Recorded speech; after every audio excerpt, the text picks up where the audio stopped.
that. That was really nice. And thank you, everybody, for being here. Yeah? Works. Yeah, thank you for being here, and thank you for having me. It's a privilege. I'm Shringi, and as Madalena told, my background is in game development and game design.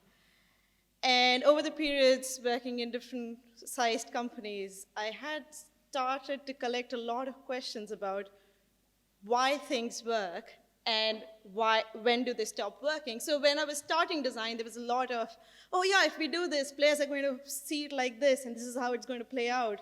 And often in playtest, it would be like, yeah, see, I thought so. But like over a period of time, I realized a lot of that was fluke, and a lot of that was good luck rather than proper psychological principles behind it. So that's where I entered research and thought, like, let's ask questions more clearly as to why is it working and what are the things that are regularly working again and again. And looking at psychology was a huge task. So I started looking at parallel creative fields which have looked into psychology with more years and more time to look into it. And magicians have been one of them. Magic is one of the oldest art of entertainment, which looks at psychology actually very carefully, and it can be a testament because a lot of psychologists actually look at magic for their hypothesis. So I thought, all right, let's give that a go.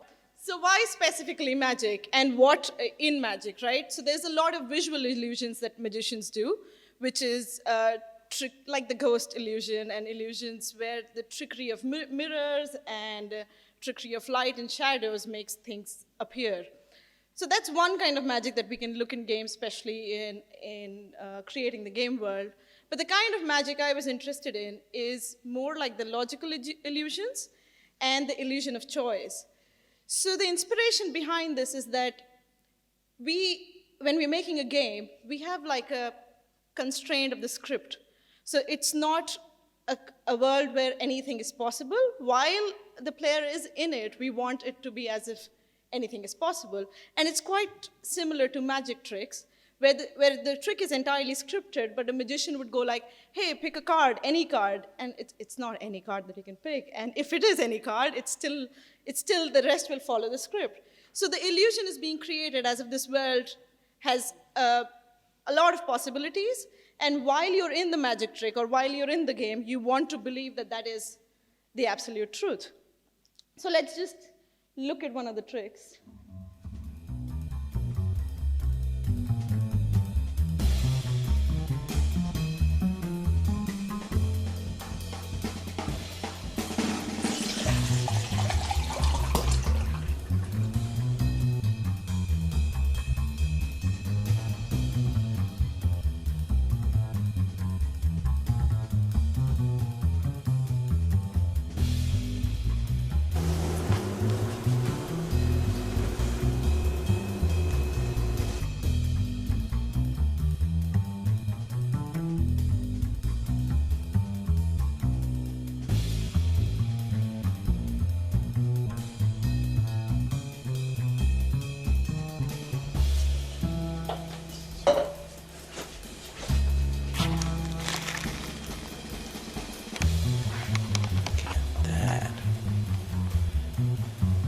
Awesome.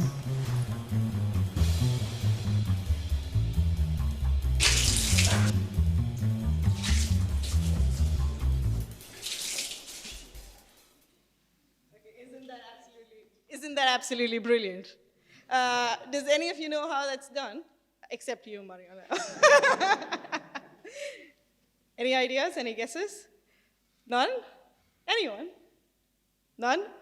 So it's just CGI, it's just graphics, right? But that's not the point here. What we're trying to talk about is how is the magician setting up a completely illusory world so that things which are seemingly impossible start seeming possible. For example, here the magician is trying to say that if you do turn the glass quick enough, the physics of the world is different than how we perceive it. And we start questioning that, don't we? A lot of us do it, at least, right? And as game designers, how do we set up the causal relations? Causal relations such as, if I twist the cup, the water is going to spin. So we are trying to create these connections in games which are actually not real or even not what we think as people that this could happen, like worms shooting each other or plants killing zombies and all those kind of premises that we come up with. So how do we set up causal relations so that as and when we are adding more mechanics to the game, this becomes the part of the world, right? So I'll give you a couple of examples of games that do it well. So hopefully a lot of you have played Katamari Damacy or seen Katamari Damacy. So in this game, you're basically sent to Earth to collect objects on your ball to bring back stars to the universe. And this game is set up in the first 2 to 5 minutes of the gameplay. And so what you have as a player is an adhesive ball, and any object which is smaller than the ball, the Katamari collects it. If it's bigger, it doesn't. So the causal relation is quite simple. Smaller stick to the ball, bigger doesn't. And in the first 5 minutes of the game, all the game does is just setting up that causal relationship again and again for it to bake in the player's head that anything else we're going to add to this world does not contradict this basic direction of A to B. Because the way human mind works is that if something is following the other, if B follows A, we think B was caused by A. So here the game is setting that up quite well. In the previous video, rest of the things like the towel and the shaky camera and all of that is designed for you to think that this person who's made the video does not know technology so well. So how could he make a computer graphic art animation, right? So that A and B, once you know in your game what's the main A and B that we want to start with, that mechanic, designing the world around it to sort of make that A and B the center focus of your game is actually quite essential, especially if the games are bigger or even smaller, simpler games. Let's see what happens if we don't get that A and B quite that right. So this is one of my favorite games. It's Badlands. It's a platformer where you're basically a small clone and you're going through the platform and all you have to do is cross the platforms.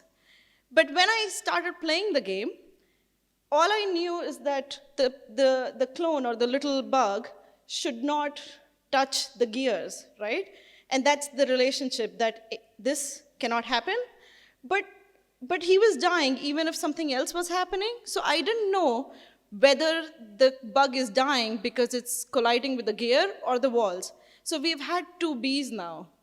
And for me as a player in the beginning, it took me quite some time to understand the causal relationships of this world. And then I thought, is it just me? Is it just me being stupid? So me being a researcher and a game designer, I went to other people and I watched them play the game. And they all had this hiccup. Now for this game, this hiccup was not a big issue because one, it is beautiful. It has beautiful graphics and sounds. And once you get over that, you learn it.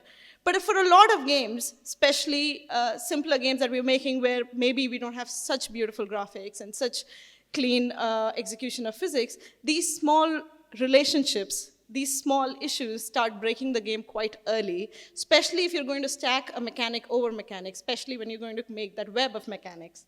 So we'll hear more about the web of mechanics after watching Penn and Teller for a second.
Yeah, he's just one of my absolute favorite magicians. And we're talking so much about storytelling without words. I think Teller really is able to do that quite well. So here, let's take the causal relation of A and B and go a bit further to see how magicians create a choreography of surprise and how puzzles or problems that we create in games can learn from this choreography of surprise for the players. So the relationship that's being set in the beginning is that he can take out a coin from the air, right? That's what he's trying to set up in the beginning. And you question it, that how is that possible? But you're sort of going along with it because you're wanting to enjoy the trick. And then once the player catches up, or once the spectator catches up, that maybe it's in the hand, maybe you're starting to create theories, that's when, just before that, he breaks it and starts taking it out of the clothes and out of the spectacles. So it's also creating a break in the story or the pacing, but it's also adding new variables which do not contradict with the initial variables that were set. Now, as we go on, I call this breaking the relationships, but it's not actually breaking, it's actually setting up on them, but basically twisting the initial relations that we have given to the variables of our mechanics. I'll give an example and that'll become more clearer, but this is how he goes on choreographing the surprise. The key element is just thinking one step before the spectator of what they must be thinking and not doing it too soon. Like if he would have done the specs thing or the clothes thing too soon, it's not as much fun. But the right timing of when to add that choreography of surprise, and then going to the end, then the big reveal of the fishes, which is adding a completely new dimension. Now fishes are added to the game. I'm saying the game because now a new element is added to the game. You can, for a platform, you can say this is the boss that is introduced. So that is the big reveal. But as we are moving towards the big reveal, there's smaller reveals as we are breaking and setting up patterns. So a simple or a thought-provoking example, I would say, Limbo does it quite well. I'm really bad at playing Limbo. However, I've seen people play it, and especially the ones who enjoy it a lot. So I'll give a quicker example and leave you to think about it. So in Limbo, this guy is going and crossing the platforms to go help his sister. And here is the trap. The first time you meet the trap is clearly the enemy. So you know that you have to jump over the trap. And the functionality of the trap is the moment a solid object is going to collide or be in the range of the trap, it will collapse and he would die, right? Or whatever object is inside would die. So in the beginning, the player has learned that the behavior of this trap or this element, or let's call it A for the reason of our causality, is that anything that collides with A, it's going to the beer trap is going to shut and the thing inside is going to get trapped. Now, as you go forward, you learn this once or twice, so just like Teller is taking it out of the air once and twice, but the third time, the trap behaves differently. It still is the trap which will trap anything, but your puzzle is designed in such a way that now the user has to trap a rope that's hanging so that the beer trap closes and Limbo can walk straight. There's no other way for the character to walk straight other than using the trap differently. So you understand the mechanic of what the trap is, but how it's interacting with the environment changes. And to me, it was similar to how Penn and Teller went with the coins and how you interact with it. And I think it's not that easy to just see it in 2 seconds. So this is more like a food for thought and more like what is the right timing to change these actions associated with variables to make the puzzles interesting or create problems. And I've been watching a lot of magic tricks and applying it into small games that I make and see what works. And I just think that watching magic tricks and seeing how that is playing out has helped me design the choreography of surprise better in games, so maybe you could try. I'll go to more concrete examples in magic that I've seen games use and some that I'm trying in my research projects that whether they can be used or not. And like I said in the beginning of this talk, illusion of choice is something which is very integral to magic, right? Pick a card, any card. So when, especially stage magic or close-up magic, you want the spectator to interact with you. So you're asking questions, pick a card, what do you want to do now? So that the spectator feels that they are making the choices while the magician is leading them all along. And like Sid Meier has said, and many times, that games are a series of interesting decisions, and what's the core area that's starting a decision is a choice. And as game designers, we know that it's almost impossible to create infinite branches and a lot of choices, but we know that choices have an important role to play. So can we learn this art of creating choice, which are actually not choices, but leaving the player with the idea that, yes, I made a choice? So I went through some classic techniques of forcing, which is what magicians call it, this illusion of choice, and saw that can we apply that in games? So let's see what I found. So one of the tricks is actually quite simple. So here's a deck of cards, and I would say, pick a card, any card. And you pick a card, and then I would say, hey, is that 4 of clubs? And you'll be like, yeah, how did you know? Well, how did I know is because all of the cards were 4 of clubs. So it's nothing too exciting once you know what's happening. But for a spectator, the ideal idea is that these will be 52 different cards. You're not coming into a trick thinking that, oh, the cards are rigged. So for you, it's an element of surprise. So in games, I was thinking how we've used it and how we can use it more effectively. So the whole trick lies in you thinking that the cards set in the beginning were 52 different cards. If you already think that they were identical card set, it fails, right? So imagine that you're giving a reward, or you want to create a choice between 2 boxes or 2 doors, and you want the players to think that these are 2 different things, right? And so say the reward is a teddy bear or something, and you have these 2 different boxes. No matter which the player would pick, you would still give a teddy bear, but the illusion is that you want to show that what's inside the boxes is different. So imagine that the initial animation, you have something else entering the 2 boxes, this box and that box. So you've set up in the mind that these are 2 different things. But then you shuffle it, and then somebody opens it, you think it's a different thing. So there is an illusion of choice created just by how these identical boxes or identical doors are presented. This is not very good for repeatability. This is good for instant gratification kind of things, or instant choices that you can give at reward screens or some small places for just gratification. This one is not so much of a game design trick than something that I thought was super interesting. So stereotypical choice patterns is that we as people, our minds are complex but also quite simple in some ways, that we have stereotypical patterns in what we choose.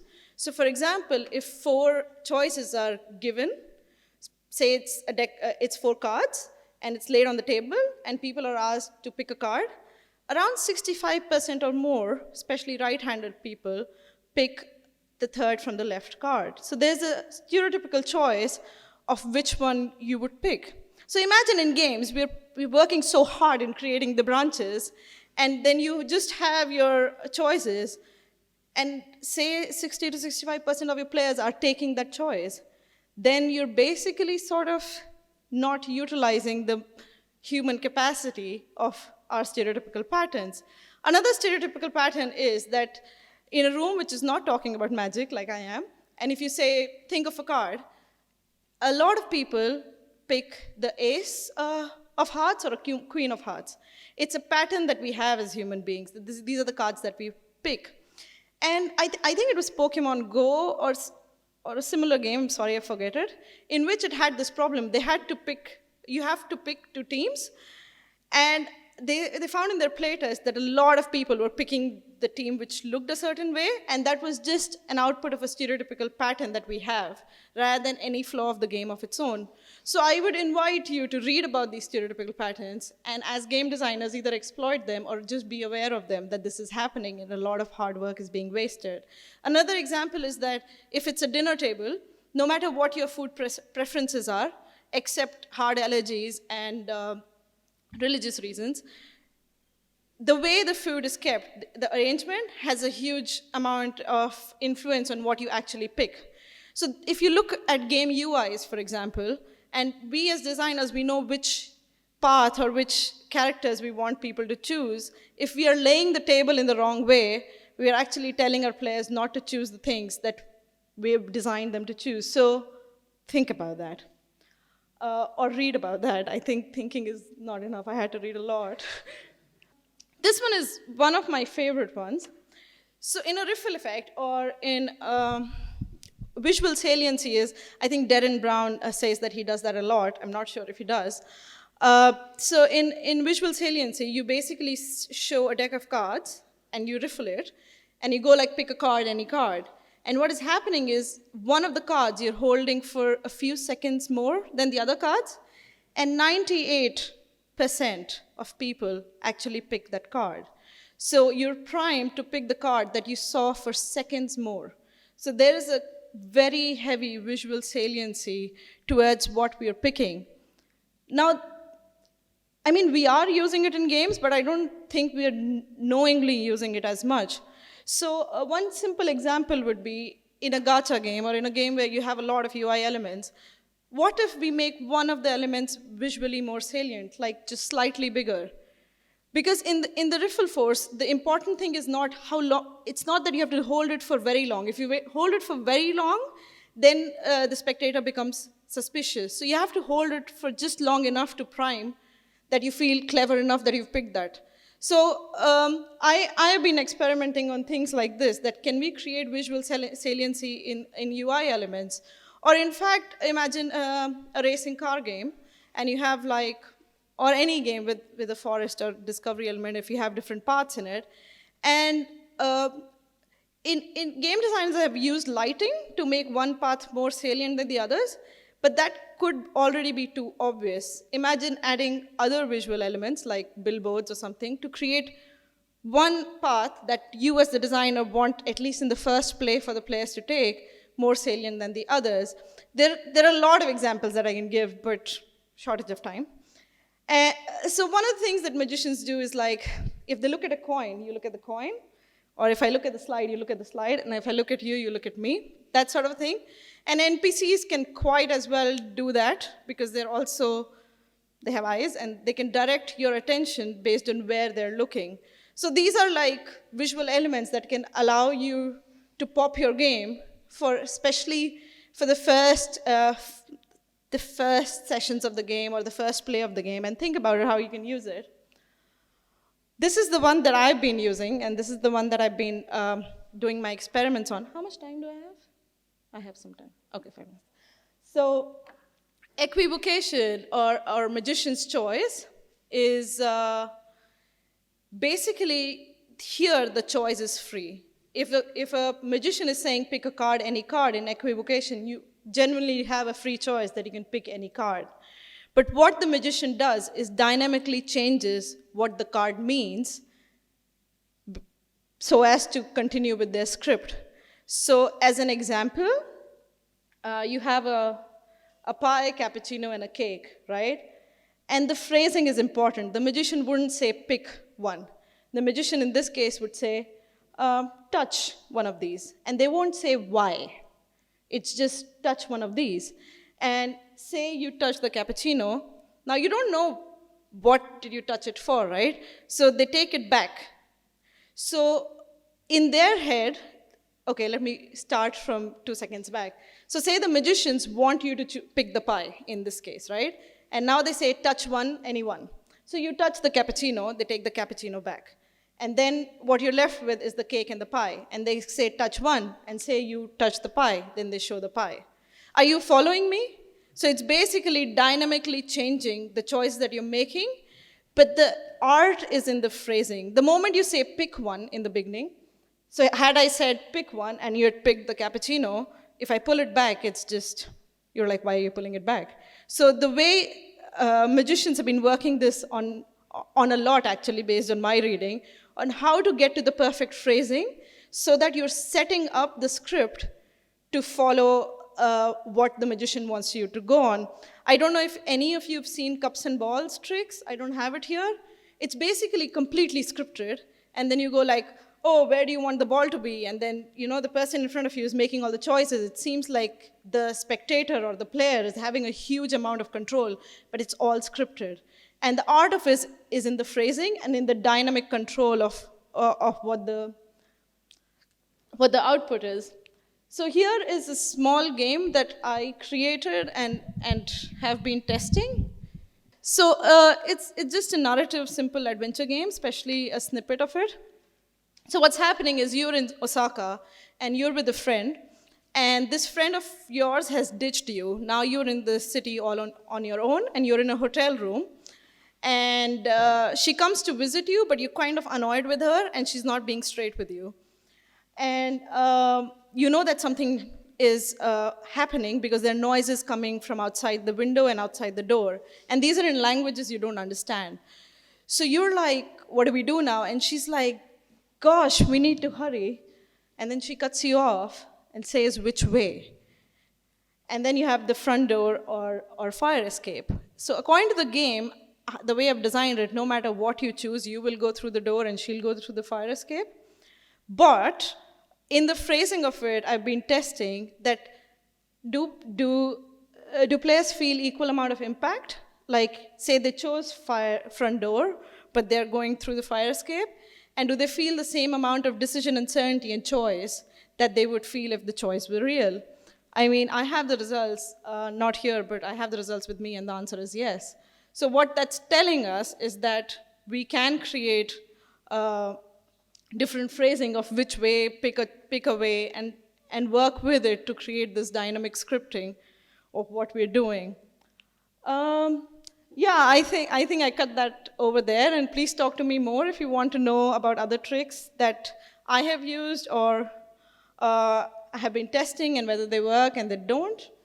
And I would end this presentation with a quote by Arthur C. Clarke saying that any sufficiently advanced technology is not so far from magic. So maybe all of us should look into magic a bit. Thank you.